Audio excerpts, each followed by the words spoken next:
सभी को नमस्कार। इस वीडियो में 69th बीपीएससी पीटी जो 30 सितंबर को होने जा रहा है उसके बारे में कुछ चीज़ें डिस्कस करने जा रहा हूँ। इसमें मेनली कि 69 बीपीएससी पीटी एग्ज़ाम की तैयारी किस तरीके से किया जाए। ओवरऑल ये एक गाइडेंस वीडियो है और इस वीडियो में चीज़ें मैं डिस्कस करूँगा कि किस तरह से आगे हम लोग का प्लान होना चाहिए, कैसे पढ़ना चाहिए, इन सब के बारे में मैं यहाँ पे डिस्कस करूँगा। वीडियो शुरू करने से पहले एक जो ज़रूरी बात मैं आपको बोलना चाहूँगा, इस वीडियो में कही गई जो भी बातें जो मैं बोलूँगा वो बीपीएससी को लेके जो मेरा एक्सपीरियंस कहता है पीटी को लेके उसी के बेसिस पे मैं बात करूँगा। कोई बहुत ज़्यादा मैं हवाई बात नहीं कर दूँगा। एक जो ग्राउंड लेवल पे जो कैसी तैयारी करनी चाहिए उसी के बारे में डिस्कस करूँगा। बाकी इस वीडियो में कही गई मेरी बात को मानना या ना मानना ये मैं आपके ऊपर छोड़ देता हूँ, क्योंकि इस यूट्यूब पे कई सारे और भी चैनल्स हैं जहाँ पे आपको अच्छे अच्छे गाइड मिल रहा है, तो उसको लेते रहिए। आपके कोचिंग में भी आप पढ़ते हैं, वहाँ भी आपको कुछ ना चीज़ें बताएगा, वहाँ भी आप उसको मानते रहिए। हाँ, खुद का भी एक प्लान होता है, तो इन सब चीज़ों में आपको एक जो है ना एक डिसाइड करना पड़ेगा क्या अच्छा है क्या सही है। इस वीडियो में कुछ ऐसी चीज़ें हो सकता है जो कि आपके राह को थोड़ा सा आसान कर देगा। अगर अच्छा लगे इसको फॉलो कीजिएगा, नहीं तो इसको आप नेगलेक्ट कर सकते हैं, इसमें कोई दिक्कत नहीं है। तो वीडियो शुरू करने से पहले जो चीज़ें मैं आपको डिस्कस करना चाहता हूँ उसका जो आज का जो मेन जो थीम देखिए इसी पर मेरा होगा, जो आपको सामने लाइन दिख रहा होगा कि योजना के बिना लक्ष्य सिर्फ इच्छा है, ठीक ना। और ये TVF एक यूट्यूब है चैनल है, उसी पे एक वेब सीरीज अभी आ रहा है, संदीप भैया नाम है, वेब सीरीज का नाम ही संदीप भैया। उसमें जो संदीप भैया नाम का जो करेक्टर है वो सिविल सेवा की तैयारी करते हैं। उसी में उसका एक रूम पार्टनर है, प्रयागराज इलाहाबाद का सीन है, उसमें उनका रूम पार्टनर कहता है गुरु योजना के बिना लक्ष्य जो है ना सिर्फ इच्छा है। मतलब कि सिविल से अगर तुम तैयारी अगर कर रहे हो, अगर आप बेहतर प्लान के साथ तुम अगर नहीं उतर रहे हो तो समझो कि आप सिर्फ इच्छा मन में है, बाकी उसको आप रियल में प्राप्त नहीं कर सकते हो। तो योजना कैसे तैयार किया जाए, और मेरे ख्याल से लाइन सही भी है कि अगर आप योजना नहीं तैयार करते हैं तो वो लक्ष्य जो है ना सिर्फ इच्छा है। इस इच्छा को रियल में चेंज करने के लिए एक बेहतर प्लान होना चाहिए, और बेहतर प्लान या योजना के साथ ही साथ आपके पास रिसोर्स होना चाहिए। उस रिसोर्स का कैसे यूज करेंगे वो होना चाहिए। तो वही चीज़ है, तो आपको प्लान तो बनाना ही पड़ेगा। बिना प्लान का तो जैसे कि हमारे देश का इकोनॉमी भी आगे नहीं बढ़ता है, या और भी फैमिली प्लानिंग होता है, बहुत तरह का प्लान करना बहुत ही ज़रूरी है। अगर आपने सही ढंग से प्लान कर लिया तो लक्ष्य जो है ना वो रियल में चेंज हो सकता है। और ये जो लाइन आपको दिख रहा है ये ऐसे में भी आ सकता है, तो मैं इसका जब ऐसे का कोई वीडियो बनाऊंगा तो वहाँ मैं उसका डिस्कस करूँगा कैसे इसको बनाना है। तो आइए इस वीडियो में क्या क्या चीज़ें मैं डिस्कस करूँगा पर इसको जान लेते हैं। सबसे पहले तो कि योजना अगर हम तैयार करें 69th को लेके, तो सबसे पहला जो माइंड में आना चाहिए कि 68 बीपीएससी पीटी का एक बार क्वेश्चन जरूर देखना चाहिए। मेरे ख्याल से आप 5 साल का एक बार पेपर देख लें, लेकिन हाँ 68 का देखना इसलिए जरूर क्योंकि यहाँ पहली बार निगेटिव इंट्रोड्यूस हुआ था, और यहाँ 68 में कुछ क्वेश्चन ऐसा था जिसका नेचर बिल्कुल ही 67, 66, 65 बीपीएससी से थोड़ा सा हटके था। तो 68 बीपीएससी पीटी का कुछ क्वेश्चन लगभग 150 में लगभग 20 या 30 क्वेश्चन मैं डिस्कस करूंगा, जिसका नेचर जो है ना पिछले वर्ष से पूछे गए क्वेश्चन से अलग था। पहला डिस्कस ये करूंगा। अगला जो डिस्कस होगा कि कौन सा बुक पर है, और ये जो मैं बताऊंगा कि मेरे द्वारा जो 15 जुलाई को होमवर्क फ्रीज चलाया जा रहा है, होमवर्क फ्रीज के थ्रू ही मैं बताऊं कौन सा आपको बुक पढ़ना चाहिए, उस बुक को कैसे पढ़ना चाहिए, कौन सा टेस्ट सीरीज लगावें, घर बैठ के लगावें कि कहीं कोचिंग में जाकर दें, उसका भी मैं डिस्कस करूँगा। किस तरह से आपका टाइम टेबल हो आगे आने वाले दिनों का, और जो मेरा यूट्यूब चैनल है और जो मेरा टेलीग्राम चैनल है वो किस तरह से आपके 69th पीटी के तैयारी में आपको योगदान दे सकता है, इन सब चीज़ों को डिस्कस करूँगा। हो सकता है थोड़ा सा वीडियो लंबा हो जाए, तो आपसे रिक्वेस्ट है कि थोड़ा सा स्पीड बढ़ा के देख लीजिए, ठीक ना, अगर आपको ये काम के लायक वीडियो लग रहा है। तो सबसे पहले आइए 68 बीपीएससी पीटी का कुछ ऐसा क्वेश्चन देखते हैं जो पूछा गया जिसका नेचर बिल्कुल ही अलग था, और उसका सोर्स क्या था। मैं सोर्स की भी बात करूँ क्योंकि कई बार मैसेज कॉल आया कि 68 में कुछ ऐसा क्वेश्चन पूछा है जिसका सोर्स बता दीजिए, तो मैं उसको भी डिस्कस करूँगा। बाकी ओवरऑल कौन सा बुक पढ़ना चाहिए उसका तो मैं बाद में डिस्कस कर दूंगा इसी वीडियो में। सबसे पहले साइंस सब्जेक्ट की बात कर लेते हैं। हाँ, जिनका इंग्लिश मीडियम है थोड़ा सा जो मैं टर्म यूज करूँगा वो इंग्लिश में कर दूँगा, क्योंकि इंग्लिश और हिंदी का PDF 68 PT का नहीं मिला, तो इसलिए मैं हिंदी का आपके सामने आपको दिख रहा होगा। जैसे ये जो क्वेश्चन आपको पहला साइंस का दिख रहा होगा, ये बहुत ही आसान क्वेश्चन है। ये क्लास 9th का जो है ना NCERT जो है साइंस में आपको इजीली वहाँ पे मिल जाएगा। ये टिश्यू एक चैप्टर का नाम है, उसमें है ये। जैसे दूसरा भी क्वेश्चन लाइकेन है, ये बहुत ही आसान क्वेश्चन था। तो जो आसान क्वेश्चन मैं उसको डिस्कस नहीं करूँगा, क्योंकि उसका सोर्स हर जगह आपको अवेलेबल है। जैसे ये क्वेश्चन है, मादा इनोफिलीज जो मच्छर के बारे में कह रहा है, ये जो बैठती है कैसे बैठती है। तो इसमें ना एक क्वेश्चन का नेचर थोड़ा सा इस बार अलग था। इसमें पूछा कि इसका फंक्शन क्या है। तो अगर आपको आगे पढ़ना चाहिए तो इसमें ये ध्यान रखना चाहिए कि किसी भी जो कोई भी लिविंग थिंग्स है या कोई भी ऑर्गन सिस्टम हमारे बॉडी का है, उसका कैसे फंक्शन है। जैसे मान लीवर कैसे काम करता है, या पेनक्रियाज कैसे काम करता है, कोई भी जैसे कि टिश्यू कैसे काम करता है, सेल का क्या मेनली फंक्शन है। तो इन पे आपको थोड़ा सा फोकस करना पड़ेगा। या कोई भी अदर और लिविंग थिंग्स अगर है तो वो कैसे काम करती है, तो ये आपको थोड़ा सा ना पता होना चाहिए, ठीक ना। अगला इसे ये क्वेश्चन है कि शरीर, ये तो खैर आसान क्वेश्चन है, इसमें तो खैर ब्लड का क्वेश्चन, इसको मैं डिस्कस नहीं करूँगा। हाँ, ये जो क्वेश्चन है 5 नंबर का, ये थोड़ा सा स्टेटमेंट बेस्ड क्वेश्चन है, ठीक ना। इस तरह क्वेश्चन UPSC पूछता है ज़्यादा करके। और ये जो क्वेश्चन है ये और कहीं से नहीं, बल्कि ये भी क्लास 9th का अगर NCERT आप पढ़ेंगे, टिश्यू एक चैप्टर है, वहीं से स्टेटमेंट उठा के आपको जो है लेकर दिया गया है। बाकी और भी किसी सोर्स में हो सकता है, लेकिन आपको क्लास 9th के NCERT में ही आपको वहाँ पे डायरेक्टली मिल जाएगा। तो ये थोड़ा सा ना यहाँ पे देखिए, आप पूछा कि मांसपेशी का ना कुछ यहाँ उसके काम के बारे में पूछे, उसका कैसे फंक्शन करता है। इसलिए हमारे बॉडी में जितने भी सिस्टम, जितने भी ऑर्गन, जितने भी पार्ट हैं, उसका काम करने के तरीके को आपको पता होना चाहिए। जैसे हमारा आँख है, हमारा कैसे काम करता है, रेटिना कैसे काम करती है, उसमें पुतली कैसे काम करती है, तो आपका ये थोड़ा सा ना कॉर्निया कैसे काम करता है, ये इसके बारे में आपको थोड़ा सा पता होना चाहिए। और ये आपको क्लास NCERT 9-10 में इजीली वहाँ पे मिल जाएगा, या नहीं तो जनरल लुसेंट जो साइंस आता है वहाँ भी इसी बारे में आपको मिल जाएगा।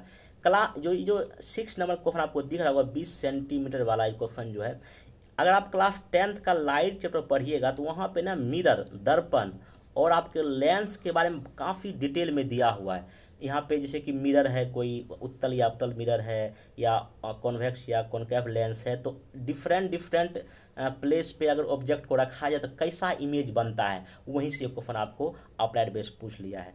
फिर जो ध्वनि या साउंड या लाइट का जो चैप्टर है, उसमें जो उसकी जो विशेषता होती है, जैसे वेलोसिटी या वेग, एम्पलीट्यूड, वेवलेंथ, ये सब आपको फ्रीक्वेंसी, इसके बारे में बेसिक अगर कॉन्सेप्ट अगर पता होगा तो आप इजीली इसको, जैसे कि प्रिज्म है तो कौन सा कलर कितना डिविएशन करता है, कौन ज़्यादा मुड़ता है, क्यों मुड़ता है, ये सब आपको थोड़ा सा यहाँ पे अगर पता होगा तो चीज़ें बेहतर हो जाएगा। हालांकि इस तरह क्वेश्चन UPSC पहले भी पूछ चुका है इसमें। बाकी ये क्लास 9th जो क्लास 9 बोल रहा हूँ, ये जो 9 चैप्टर आपको फ्रिक्शन का है, ये आपको क्लास 8 में शायद वहाँ पे ये है, तो इस क्वेश्चन ईजी था, उसमें कोई दिक्कत नहीं था, बन जाएगा। क्लास बोल रहा हूँ बार-बार, ये जो 10th नंबर का जो क्वेश्चन आपको दिख रहा होगा फुटबॉल वाला, ये क्लास 9th का अगर NCERT पढ़िएगा, जिसमें कि मोमेंटम एक टॉपिक है, उसमें वहीं से अप्लाइड बेस्ड क्वेश्चन, ये कोई ज़्यादा टफ भी नहीं था, इसको आराम से चीज़ें बनाया जा सकता है। 13 नंबर का क्वेश्चन भी था इजी, बट हाँ ये था कि वहाँ एग्जाम हॉल में इस ऑप्शन को जो ना करने में थोड़ा दिक्कत हो रहा था। इसलिए थोड़ा सा जब आप पढ़ें किसी चीज़ को, एनर्जी को या फिजिक्स में या केमिस्ट्री में, थोड़ा सा ना एक्स्ट्रा अपना दिमाग घुमावे कि अच्छा अगर इसको अगर ऐसे अगर पूछे तो क्या होगा।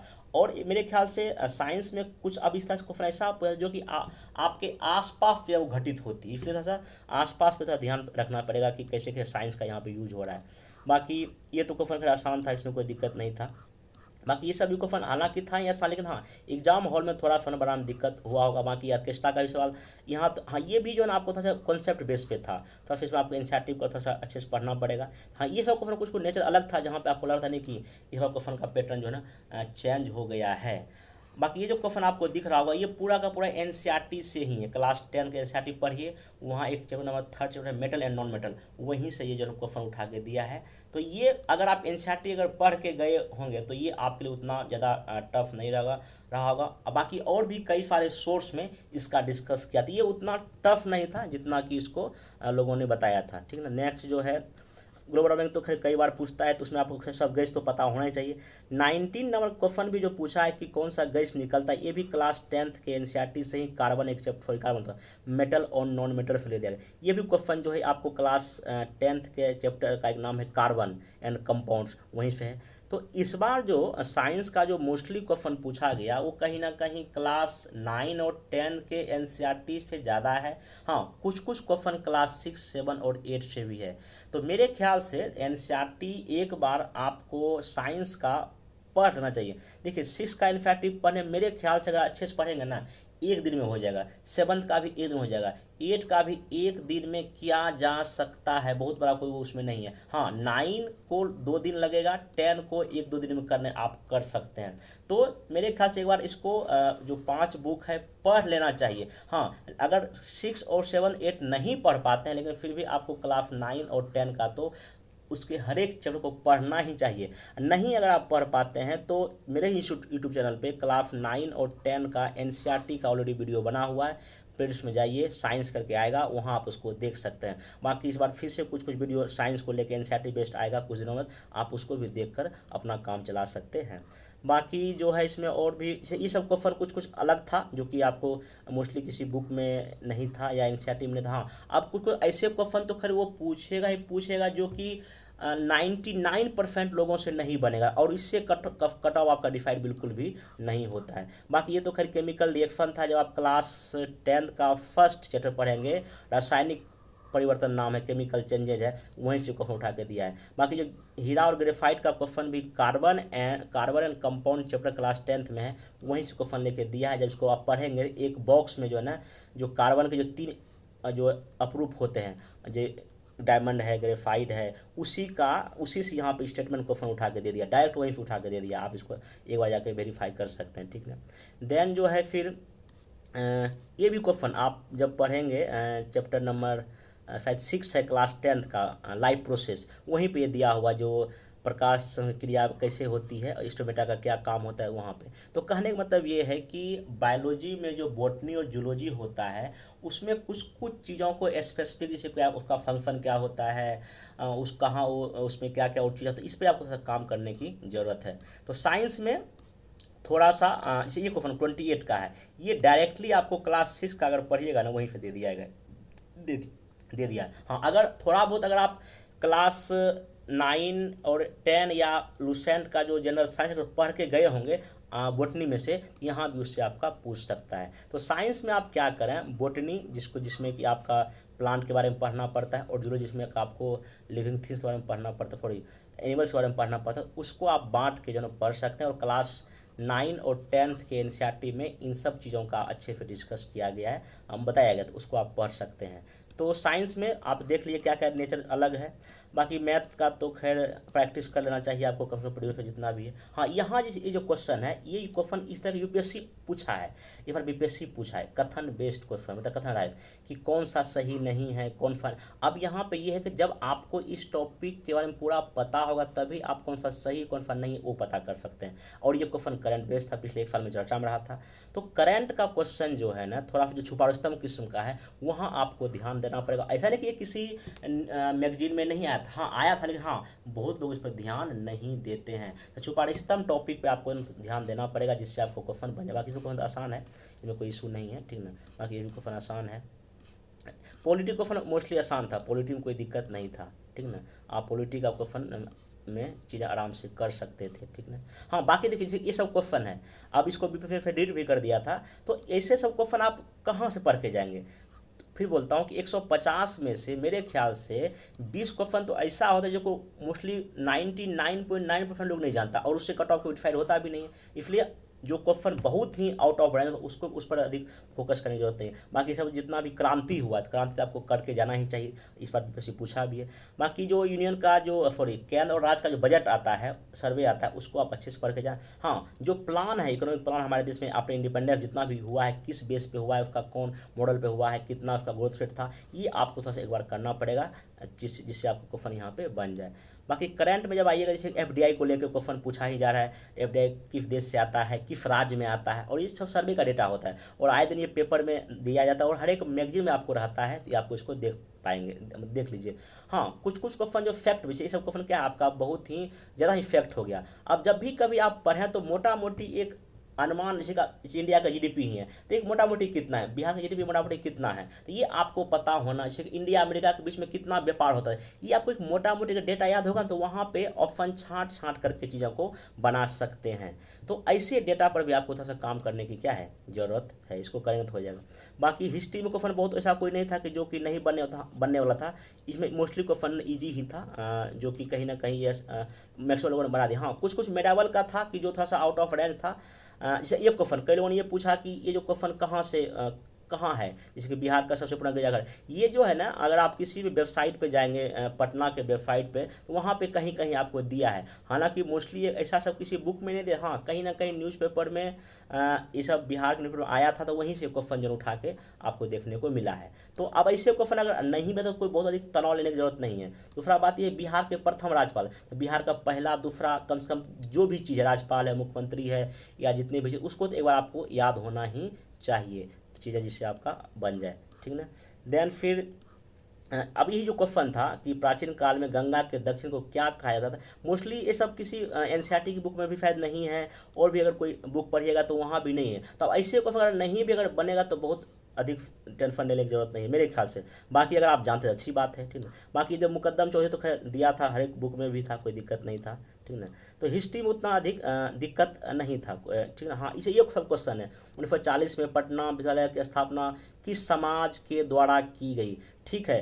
किस कब हुआ ये तो सबको पता है, लेकिन किसने किया ये पता नहीं है। तब ऐसे सब क्वेश्चन गूगल सर्च ही बता सकता है, या नहीं तो कोई अगर जहाँ बिहार का इतिहास अगर अलग से कोई अगर लिखा है वहीं पे मिला, मोस्टली केबीसी नैनो में और बाकी बुक में ऐसा तो हम कहीं इसको पढ़ने को नहीं मिला है। हाँ, बाकी फिर बोलता ऐसे तो क्वेश्चन से कट ऑफ बिल्कुल डिसाइड आपका नहीं होगा, ठीक है। अगर नहीं भी जानते तो बहुत अधिक नहीं सोचना क्यों, हम क्यों नहीं जानते, क्योंकि बहुत सारे हमको कॉलेज में आते जाता है ये क्वेश्चन कहाँ से पूछा है, तो कोई स्पेसिफिक सोर्स नहीं है, सिंपल आप इतना ध्यान रखिएगा। बाकी हिस्ट्री में उतना ज़्यादा टफ नहीं था, ठीक। हाँ, अब ये जो एक क्वेश्चन जो इस बार जो नेचर बदलता हमको दिखाई पड़ा करंट अफेयर्स में, कि जैसे पूछा कि तैरता फ्लोर प्लांट कहाँ है, तो दरभंगा में है, सबको जान, लेकिन दरभंगा के अंदर कहाँ है। अब इसका मतलब ये, अगर कोई चीज़ें हो रहा है सरकार के द्वारा किया जाए तो वो उस जिला में वो कहाँ पे है, आप इसको थोड़ा सा ना देखने को मतलब पढ़ के जाना चाहिए। बाकी जीआई टैग तो आपको अच्छे से करना चाहिए, चाहे नेशनल लेवल पे हो, बिहार के लेवल पे, ये सब करके जाए। बाकी प्रति व्यक्ति आय सर्वे के अकॉर्डिंग या वेट के अकॉर्डिंग, इसको आप अच्छे से करके जाएँ। हाँ, नीति आयोग जो भी चीज़ जारी करता हो, नीति आयोग जो है ना,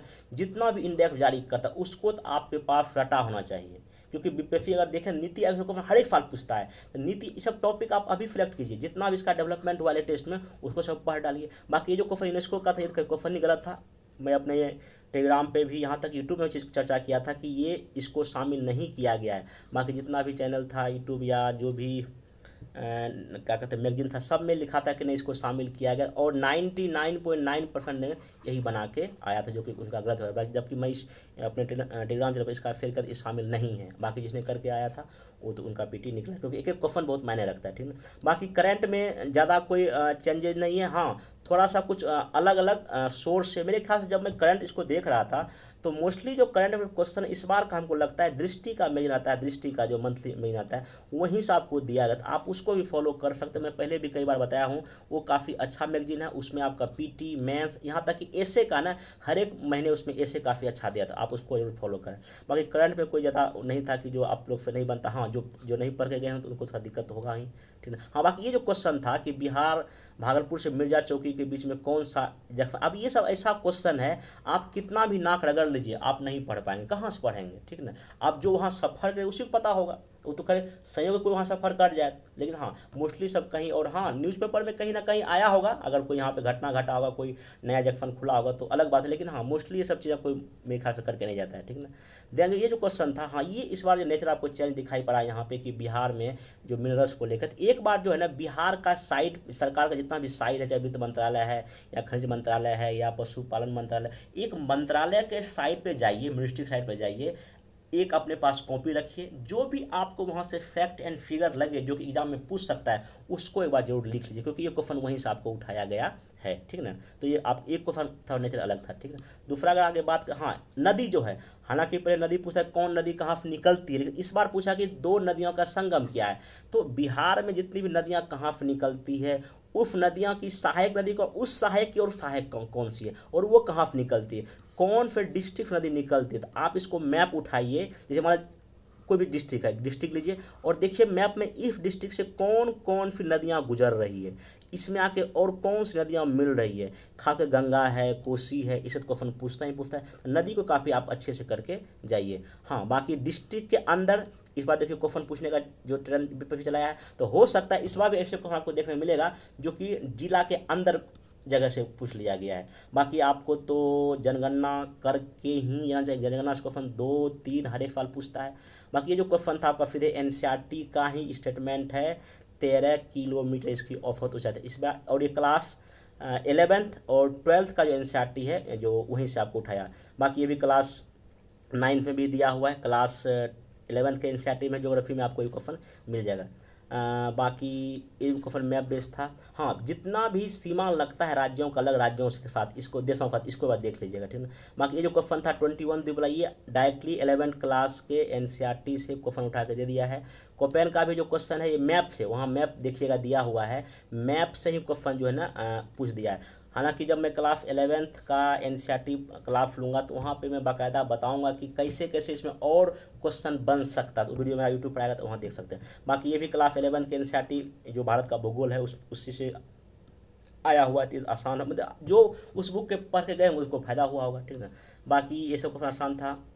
हाँ ये जो है ना ये भी आपको क्लास 11 के एनसीईआरटी डायरेक्ट पूछ दिया है। हाँ तो हालांकि और भी बुक में है, लेकिन हाँ एनसीईआरटी का ये पूरा स्टेटमेंट भी वहाँ से उठाकर ले लिया है। और बाकी जो ऑप्शन जो कुछ कुछ यहाँ पे ना ऐसा दिया था कि आदमी कन्फ्यूज हो जाए, तो इसलिए थोड़ा सा ना कुछ कुछ फैक्ट भी आपको यहाँ पे रखना पड़ेगा। तो ओवरऑल इस डिस्कस का मतलब सिंपल यही निकल के सामने आ रहा है कि कुछ कुछ क्वेश्चन जो है ना उसका पैटर्न बदला है, उसके फंक्शन पे भी पेश गया है, जिले के अंदर से क्वेश्चन पूछा जा रहा है, इकोनॉमिक्स में कुछ क्वेश्चन डेटा फैक्ट भी है पिछले जो चर्चा में रहता है। तो एक बार जब भी कभी आप कोई मैगजीन पढ़ें, जैसे मान G20 का अगर मीटिंग हो रहा है तो G20 से जुड़ा हुआ और भी आप पढ़ने का कोशिश करें। कोई भी जैसे नीति आयोग है, नीति आयोग का जितना भी उनका जो इनिशिएटिव है या कब स्थापना हुआ, कौन उसके उपाध्यक्ष है, कौन अध्यक्ष है, इसको काफ़ी अच्छे से कीजिए, ठीक ना। तो थोड़ा सा जो करंट में टॉपिक आता हो उसके बैकग्राउंड में, जैसे मान आरबीआई जारी करती मौद्रिक नीति, तो आरबीआई जो है इसका आइए बेसिक पे कि कब स्थापना हुआ, इसके प्रथम कौन थे गवर्नर, अभी कौन है, इसका मेन फंक्शन आरबीआई का क्या है, तो उसके बैकग्राउंड में जाइए। इससे क्या होगा, आपका करंट के साथ साथ आपका उसका ट्रेडिशनल तैयार हो जाएगा, ठीक ना। तो इस पर आपको थोड़ा सा काम करना पड़ेगा। फिर सुन लीजिए, अगर आप कोई करंट पढ़ते हैं किसी भी मैगजीन से, तो उस टॉपिक के जाइए बैकग्राउंड में, ताकि आपको उसके बारे में और इन्फॉर्मेशन ज्ञान हो सके, ठीक ना। इससे आपका थोड़ा सा और काम आसान हो जाएगा, ठीक ना। जैसे मान लीजिए महंगाई का कोई डेटा आया, मान लीजिए कितना महंगाई देश में या बढ़ गया, तो आप पढ़िए कि महंगाई क्या है, ये किन बातों पर डिपेंड करता है, और कौन कौन सा इंडेक्स या सूचकांक भारत सरकार जारी करती है इसको लेके। तो आप उसके बैकग्राउंड में भी हाँ इसमें टाइम लगेगा, लेकिन हाँ ये गारंटी है कि आपका क्वेश्चन नहीं छूटेगा। जैसे कि अगर मेरा आप देखते होंगे जो जनवरी फरवरी का करंट अफेयर्स में शेयर कर दिया और नेशनल एंड इंटरनेशनल लेवल का, वहाँ मैं बैकग्राउंड भी बताने की कोशिश करता हूँ वो कैसे क्या चीज़ें हुआ है। तो वैसे आपको करंट अफेयर्स आपको पढ़ने का आदत डालना चाहिए, जिससे अधिक से अधिक क्वेश्चन आपका सही हो जाए, ठीक।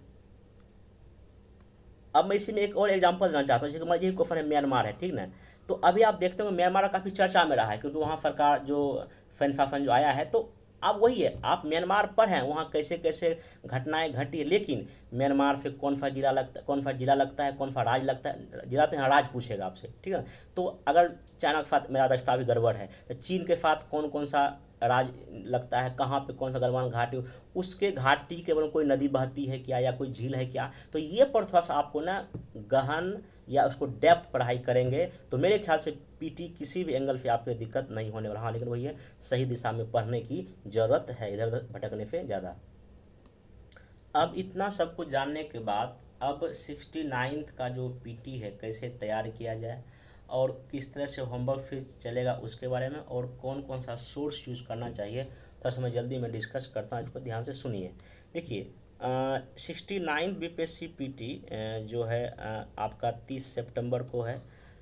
अभी अगर आप 15 जुलाई से मेरा होमवर्क फिर शुरू हो रहा है, ठीक ना, जो कि लगभग 20 सितंबर तक चलेगा। तो अभी बचे हुए दिनों में भी मेरे ख्याल से इसी प्लान के साथ आपको उतरना चाहिए मैदान में, ठीक ना, क्योंकि अभी 10 जुलाई हो ही गया।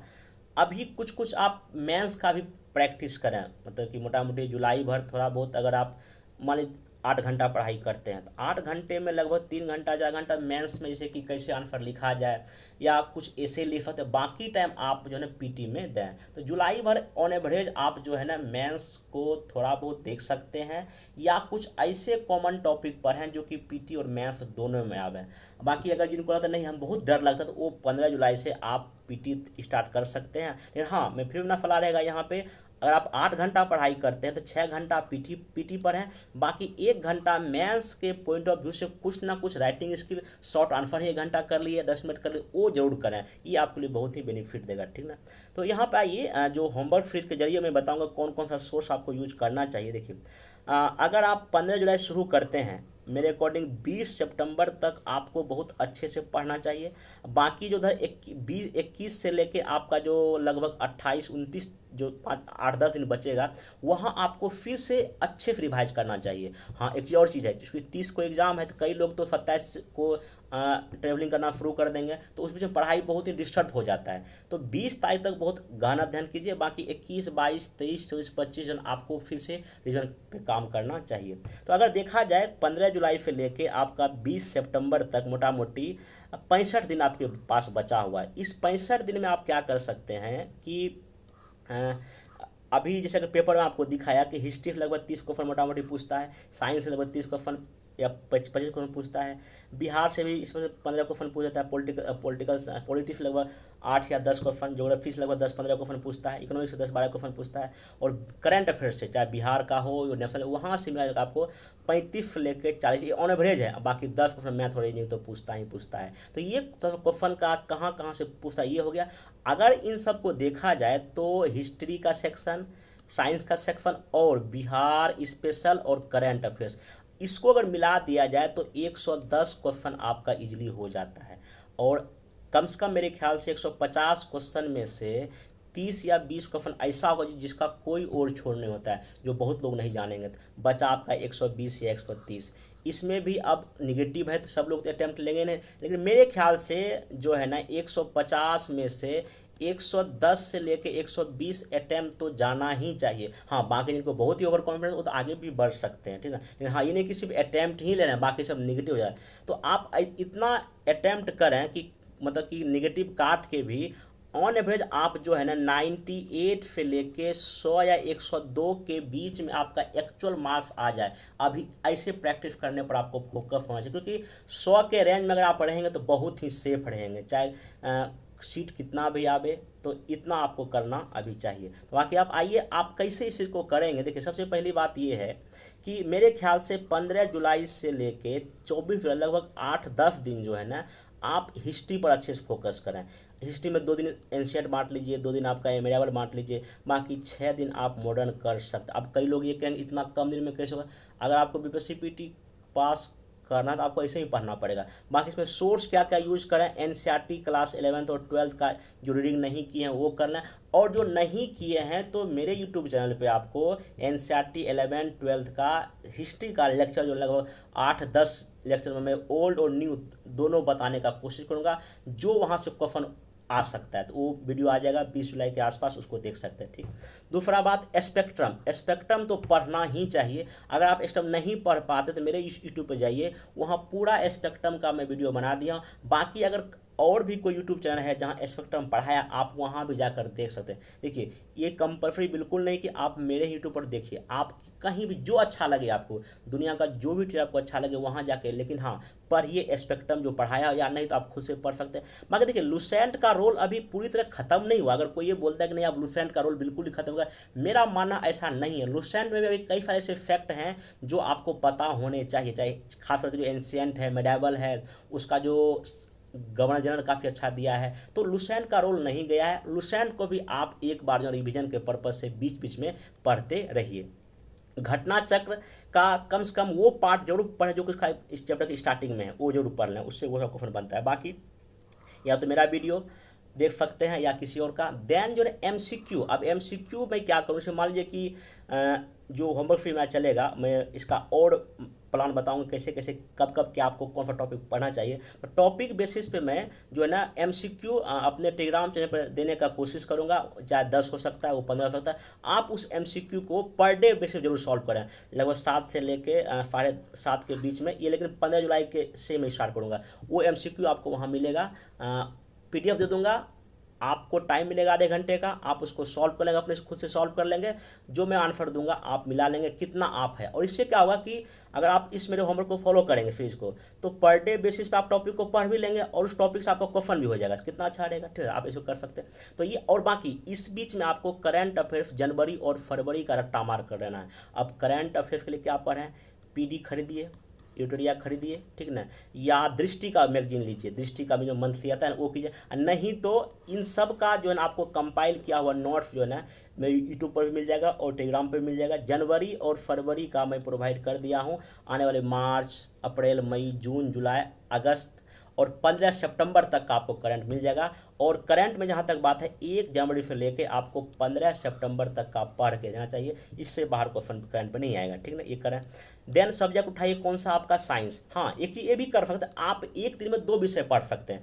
अगर आप 25 से लेकर 30 तक आप साइंस पढ़िए, लगभग 6 दिन टाइम दीजिए, 2 दिन फिजिक्स में, 2 दिन केमिस्ट्री में और 2 दिन आपका किसमें, बायोलॉजी में। बाकी यहाँ भी क्लास 9th और 10th का NCERT मोस्टली पर है, नहीं तो क्लास 6, 7, 8 भी आप उल्टा कर देख सकते हैं, नहीं तो वीडियो बना हुआ या कहीं भी यूट्यूब पर वीडियो, इसको आप किसी भी चैनल पर देख सकते हैं। बाकी लुफेन, जनरल साइंस एक बार जरूर पढ़ें और घटना चक्र का कम चैप्टर जरूर कर लें। और बाकी जो मेरा MCQ आएगा पर डे बेसिस पे, आप उसको बना लेंगे तो आपको चीज़ें हो जाएगा। और MCQ जो मेरा बना हुआ है ये मेरे NCERT बेस्ड MCQ ही है। बाकी 31 जुलाई को आप खुद के अंदर झांक कर देखिए कि जो मैं 15 दिन पढ़ रहा हूँ या पढ़ रही हूँ, क्या इससे BPSC PT निकल जाएगा। अगर नहीं निकलने का अगर मन दे रहेगा भाई, तो पढ़ने का तरीका और बदलिए और पढ़ना पड़ेगा। बाकी 1 अगस्त से लेकर आप 4 अगस्त तक 4 दिन तक जो है ना इसमें जो आपको जो है ना बिहार स्पेशल, बिहार जो विशेष है, इसमें आपको जो है ना हिस्ट्री का सेक्शन, ज्योग्राफी का सेक्शन, पॉलिटी का सेक्शन, जो विविध का सेक्शन, ये आपको 4 दिन में अच्छे से करना चाहिए। बुक का क्या रहेगा, KBC नैरो पढ़िए, क्रॉन पढ़िए,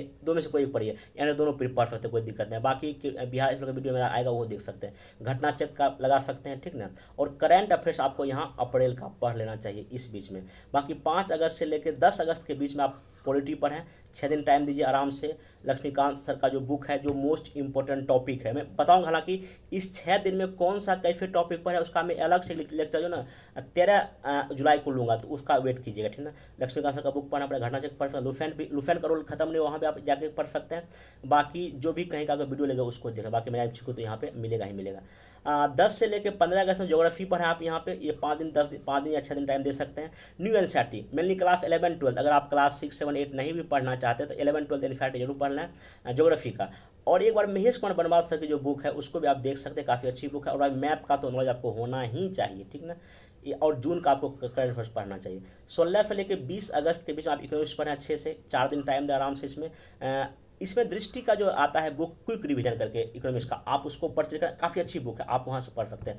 बाकी जुलाई और अगस्त का आपको करंट अफेयर्स पढ़ लेना चाहिए, मतलब 20 अगस्त तक आपका एक बार देखिए हर एक सब्जेक्ट आपका हो जाएगा। इसे और रिवीजन के लिए आप पर डे दिन में 1 घंटा टाइम जरूर रखें, जो भी दिन भर पढ़े उसको रिवाइज कर लें, ठीक है। ये होगा। अब आइए सेकेंड राउंड में, देखिए सेकेंड राउंड जब आइए तो फिर आप 21 से लेकर 25 अगस्त तक, मतलब 4-5 दिन फिर से आप क्या पढ़ें, हिस्ट्री पूरा रिवाइज करें। उसमें भी एंशिएंट मेडाइवल, देखिए क्या है, एक बार पूरा आप पढ़िए, बड़ा लेवल पर पढ़िए, ठीक ना। फिर और अंदर आइए, फिर और अंदर आइए, फिर और अंदर, ऐसे करके ना पहले बड़ा, फिर छोटा, फिर छोटा, फिर ऐसे करके आप पूरे सिलेबस को ना कवर कर सकते हैं। बाकी बिहार का हिस्ट्री पढ़िए, पॉलिटी इसमें कवर कर लीजिए। और जनवरी फरवरी का फिर से आप यहाँ करंट अफेयर रिवाइज करना शुरू कर दीजिए, ठीक ना। फिर 26 से लेकर 30 अगस्त तक क्या पढ़ें, साइंस पढ़ें, ज्योग्राफी रिवाइज कर लें पूरा। और मार्च और अप्रैल का करंट अफेयर रिवाइज कर लें। फिर 1 से लेकर 4 सितंबर 4 दिन 3 दिन क्या करें, इकोनॉमिक्स पढ़ लें, मैथ का कुछ रिवाइज कर लें। और मई और जून का करंट अफेयर रिवाइज कर लें। फिर से 5 से लेकर 7 से अपना 2-3 दिन तक फिर हिस्ट्री पूरा रिवाइज करें, पॉलिटी रिवाइज करें। और आपका फिर जुलाई और अगस्त का करंट अफेयर्स पढ़ लें। 8 से लेकर 10 सितंबर के बीच में क्या करें, इकोनॉमिक्स पढ़ें, फिर ज्योग्राफी इसी बीच में पढ़ना आपको। फिर आपका जो है ना जनवरी फरवरी का फिर से उसी ट्रेंड को फिर से पढ़िए, ठीक ना। फिर 11-12 को साइंस पढ़िए, फिर बिहार स्कूल पढ़िए, फिर मार्च अप्रैल का करंट अफेयर। देखिए कितना बार एक टॉपिक और सब्जेक्ट का 5-6 बार आप इजीली रिवाइज कर सकते हैं इस प्लान का। लेकिन हाँ, काम बहुत ज़्यादा है, कई लोग को लगे कैसे होगा, लेकिन करना तो पड़ेगा ही पड़ेगा। इन्हीं कमेंट में कीजिएगा कैसे होगा, करने से होगा, करेंगे तो आराम से हो जाएगा। बहुत लोग इसको किया है लास्ट कई वर्षों से, ठीक ना। बाकी आप यहाँ पे 13-14 सितंबर को फिर से आप हिस्ट्री रिवाइज पूरा कर सकते हैं, साइंस रिवाइज कर सकते हैं, क्योंकि कई बार हो चुका है ना, अब रिवाइज करने को तो आपको टाइम नहीं लगेगा। बाकी आप क्या कहते हैं मई जून का करंट अफेयर पढ़ सकते हैं। 15-16 सितंबर को जुलाई ज्योग्राफी इकोनॉमिक्स पूरा पढ़ सकते हैं। फिर आपको जुलाई अगस्त का करंट अफेयर्स पढ़िए और फिर कुछ 15 सितंबर का करंट अफेयर पढ़ लीजिए। 17-18 सितंबर जब आएगा तो फिर आपको पूरा पॉलिटी रिवाइज करना पड़ेगा, बिहार इसमें पढ़ लीजिए। फिर एक बार जनवरी फरवरी रिवाइज कीजिए, कितना बड़े रिवाइज हो रहा है, ठीक ना। ये तो मेनली है एग्जाम, ये है रिविजन पे, जितना आप करेंगे उतना फायदा होगा। बाकी 19 सितंबर को फिर आप हिस्ट्री रिवाइज कर सकते हैं, एक ही दिन में पॉलिटी करना पड़ेगा, ज्योग्राफी करना पड़ेगा। बाकी 20 को इकोनॉमिक्स है, फिर आपका साइंस है, फिर बिहार स्पेशल है, और अंतिम में फिर यहाँ करंट अफेयर पढ़िए। ये 20 तक जो है ना आप ऐसे करें। बाकी 21, 22, 23, 24, 25, 26, 27, 28, 29 तक फिर से आप उन सब एरिया को देखिए जहाँ लगता है हमको याद नहीं है, मल्टीपल टाइम पढ़िए, बार बार पढ़िए। पीटी कैसे नहीं होगा। हाँ, ये मैं फिर बोला, ये मेरा होमवर्क जो है बहुत टफ है, लेकिन हाँ अगर आप दिन भर में 8 से 10 घंटा पढ़ते हैं अगर ईमानदारी ढंग से, तो चीज़ें आपका हो जाएगा। मैं देखिए बता भी दिया हूँ। देखिए एक दिन में आपको 8 से 10 घंटा एवरेज तो पढ़ना ही, हाँ जो वर्किंग है उनके लिए नहीं, उनको टाइम अलग से निकालना पड़ेगा। देखिए इसमें क्या करना है, लगभग जो है ना 8 घंटा टाइम पढ़ें, ठीक ना। मेनली इसमें पीटी के लिए और कुछ में मेंस के लिए भी 1-2 घंटा जरूर निकालना है। हाँ, बाकी 8 घंटे को 3 में बांटिए, यहाँ पीटी पढ़िए 3 घंटा, पीटी पढ़िए, बाकी 1-2 घंटा मेंस का भी जुलाई तक मोटामोटी कर सकते हैं। हाँ, जिनको डर है पीटी को लेकर वो पीटी पर फोकस करें। हाँ, कुछ 1-2 क्वेश्चन मेंस का भी लिखते रहें। बाकी 1 घंटा जो आप पर डे करंट अफेयर्स देंगे ही देंगे। अब देखिए करंट अफेयर्स मतलब सिर्फ करंट अफेयर्स पढ़ना नहीं है, बल्कि करंट अफेयर्स जो है उसके अंदर का भी टॉपिक, जैसे मैं क्या बोला, जैसे नीति आयोग का कोई सूचकांक आया तो नीति आयोग का अध्यक्ष कौन है, कब बना है, क्या इसका काम है, उसको अंदर जाइए, वहाँ से बीपीएससी पूछेगा इस बार। समझे, करंट अफेयर आप सही ढंग से कर लेंगे तो मेरे ख्याल से मोस्टली क्वेश्चन आपको वहीं से आ जाएगा, ट्रेडिशनल भी आ जाएगा, ठीक है। बाकी 1 से 2 घंटा आपको पर डे दिन भर में जो पढ़ाई करें उसका तो रिवीजन आपको बहुत ही मस्ट है, ठीक ना। तो इसे आपको करना ही पड़ेगा। बाकी मेरा उन्होंने बता ही दिया, बहुत सारा वीडियो लेक्चर यूट्यूब पे आएगा, एनसीईआरटी बेस्ड आएगा, फिर एमसीक्यू आपको मिलेगा, कुछ नोट्स भी मैं आपको जितना हो सकेगा प्रोवाइड करने का कोशिश करूँगा। तो अभी तक ये वीडियो अब लास्ट ही होने वाला है। इस वीडियो में 68 बीपीएससी पीटी का क्वेश्चन पेपर देख लिया, फिर कौन सा बुक पढ़ना चाहिए ये भी मैं बता दिया, कैसे पढ़ें डिस्कस लगभग हो ही गया। हाँ, अब बच गया कि इसमें कौन सा टेस्ट सीरीज आप लगाएं। देखिए मार्केट में कई तरह के टेस्ट सीरीज है। एक तो है कि कई सारे बुक में टेस्ट सीरीज आ रहा है, बुक मतलब कि पब्लिकेशन आ रहा है, बाकी कई सारा कोचिंग सेंटर है। तो इसमें अब आप क्या कर सकते हैं, आप अपने सुविधा अकॉर्डिंग से, मान लो कोई लोग गांव में हैं, ठीक ना, बहुत ही गांव में दूर तक हैं, अब वो तो पटना या और जगह आके तो सेंटर पर टेस्ट तो दे नहीं सकते। उनके लिए मेरा सलाह ये होगा, या तो किसी कोचिंग का नोट्स प्रिंट आउट करा लें, या क्योंकि टेलीग्राम पे तो लगभग मोस्टली सबका तो आ ही जाता है क्वेश्चन पेपर, उसको प्रिंट आउट करा के घर में ही लगा लें। जो बहुत दूर दराज गाँव में रहते हैं उनके लिए बोल रहा हूँ। हाँ, जो कहीं शहर में है या पटना है, भागलपुर है, मुजफ्फरपुर, जहाँ अगर कोई कोचिंग का टेस्ट करा रहा है, ठीक ना, उसका आप टेस्ट फीस ज्वाइन कर लें, उनको दे लें। अगर वहाँ नहीं देना चाहते हैं तो कम से कम घर में ही जो है ना उस फोटोकॉपी खरीद लीजिए, उसको टेस्ट दीजिए। बाकी मेरे ख्याल से कई लोग ऑनलाइन टेस्ट मतलब कि जो है ना वो क्या कहते हैं एप्लीकेशन पे देने की कोशिश करते हैं। तो एप्लीकेशन पे मतलब कि ना वो करके मतलब कि जैसे कि रेलवे में एग्जाम होता है वैसे मत दीजिए। अगर आपको ऑनलाइन टेस्ट देना ही है तो पहले उसका पीडीएफ ले लीजिए, और पीडीएफ में ही जो है एक रखिए ओएमआर शीट, उसको मोबाइल में देखते चलिए और पीडीएफ ओएमआर शीट रखते चलिए। ये साथ करने का तरीका अच्छा होगा, टिक करने का मत करें। कई लोग क्या करते हैं टेलीग्राम पे क्यूज करते हैं, मेरे ख्याल से वो सही नहीं है। आप क्योंकि एग्जाम हॉल में क्या होता है, क्वेश्चन मिलता है आपको, क्वेश्चन पढ़ते हैं, फिर आप ओएमआर रंगते हैं। तो कई लोगों का मैं ये सुनते पाया हूँ कि मैंने ओएमआर गलत भर दिया, इसलिए मेरा पीटी नहीं रुका। इसलिए मेरा मानना ये है कि आपको जो भी टेस्ट देना चाहे आप ऑनलाइन ही क्यों वो ओएमआर पर दें। मेरा कहने का मतलब यही है, ठीक ना। तो टेस्ट सीरीज जो है ना, अगर आप किसी कोचिंग की अगर बात किया जाए तो अभी कई शहर में इटोरिया का टेस्ट सीरीज चल रहा है, परफेक्शन का भी चल रहा है, और भी कई सारे कोचिंग का चल रहा है, तो आप इसका भी ज्वाइन कर सकते हैं। बाकी मेरे तरफ से भी पटना सेंटर पे और आपका दिल्ली सेंटर पे भी टेस्ट सीरीज चल रहा है। संडे जो 9 जुलाई को एक फुल लेंथ टेस्ट हो चुका है। बाकी नेक्स्ट वीक जो है ना आपका क्या कहते हैं पूरा हिस्ट्री का टेस्ट है और जनवरी करंट अफेयर्स का 5 सेक्शनल टेस्ट लिया जा रहा है, बाकी 7 आपका फुल लेंथ टेस्ट लिया जा रहा है। मैं अपने टेलीग्राम पे पूरा टेस्ट सीरीज का कैसे कैसे प्लान है उसको शेयर कर दूँ, अगर वो अच्छा लगे तो वो कर लें। बाकी आप जहाँ भी हैं, लेकिन हाँ यूटोरिया परफेक्शनाइज और एक दो कोचिंग जो अच्छा लगे आप उसका आराम से ज्वाइन करके अपने तैयारी में एक तैयारी को बेहतर अंजाम दे सकते हैं, ठीक ना। लेकिन हाँ टेस्ट जो लगा घर में लगा हुआ है या किसी कोचिंग में लगा हुआ है, लेकिन लगा हुआ जो कम से कम आप एग्जाम से पहले कम से कम जो है ना 10 टेस्ट तो जरूर दे लीजिए। कुछ सेक्शनल टेस्ट दीजिए, कुछ फुल लेंथ दीजिए, और उसमें टेस्ट सिर्फ मत दीजिए, उसमें उसका व्याख्या पढ़िए कितना आप सही करें, कितना क्यों गलत हो रहा है, इस पर आपको काम करने की बहुत ही ज़रूरत है। जो गलत हो रहा है उस टॉपिक को आप पढ़ने का कोशिश करें। बाकी टाइम टेबल के बारे में हो ही गया। बाकी यूट्यूब में मैं क्या कराऊंगा बता ही दिया। टेलीग्राम चैनल में टेलीग्राम पे ही मैं पूरा होमवर्क फ्रीज करवाऊंगा, वहाँ पे आपको पर डे बेसिस पे लगभग 10 या 15 MCQ में शेयर करूँगा। बाकी कुछ वीडियो वहाँ पर देख लीजिएगा, ठीक ना। ये हो ही गया। तो इसमें अब आगे जो भी कुछ अगर वीडियो 69 को लेके लगेगा तो उसको बताऊंगा। बाकी हाँ कुछ कुछ और मैं शेयर कर देता हूँ। 69 या 70, अगर 70 कोई मैथ्स तैयार करना चाहते हैं तो मेरे यूट्यूब पर जाइए, चैनल पर जाइए, टेलीग्राम चैनल पर जाइए। वहाँ आपको जो है ना पर डे बेसिस पे करंट अफेयर्स का जो है ना बिहार स्पेशल का, नेशनल लेवल का क्वेश्चन मिलता है, उसका मॉडल्स मिलता है, वहाँ देखें। बाकी 69 में जिनको लगता है कि नहीं मेरा PT ठीक ठाक तैयार है, वो अभी जुलाई तक मेंस करें। मेंस में भी आपका क्या कहते हैं खास करंट बेस्ड क्वेश्चन बनावे, ऐसे लिखने का कोशिश करें। और मेरे द्वारा भी मेंस का प्रोग्राम चलाया जा रहा है, वहाँ भी आप ज्वाइन कर सकते हैं, तो आप अपने से भी जहाँ से भी, लेकिन जरूर करें जिनका PT बहुत अच्छा है, ठीक ना। ये सब करते रहें। बाकी मेरे यूट्यूब चैनल पे और टेलीग्राम चैनल पे आपको पेपर कटिंग टेलीग्राम पे मिल रहा है पर डे बेसिस पे, चाहे नेशनल का हो, इंटरनेशनल का हो, बिहार का भी, उसको भी देखिए। करंट अफेयर्स भी जनवरी फरवरी का प्रोवाइड कर दिया गया, वहाँ भी आप उसको देख सकते हैं। तो इतना करते रहें। बाकी अगर कभी और लगेगा नीट की वीडियो बनाए तो मैं उसको बनाऊंगा, फिर उसको देखिएगा। तो तब तक पढ़ते रहिए। Thank you.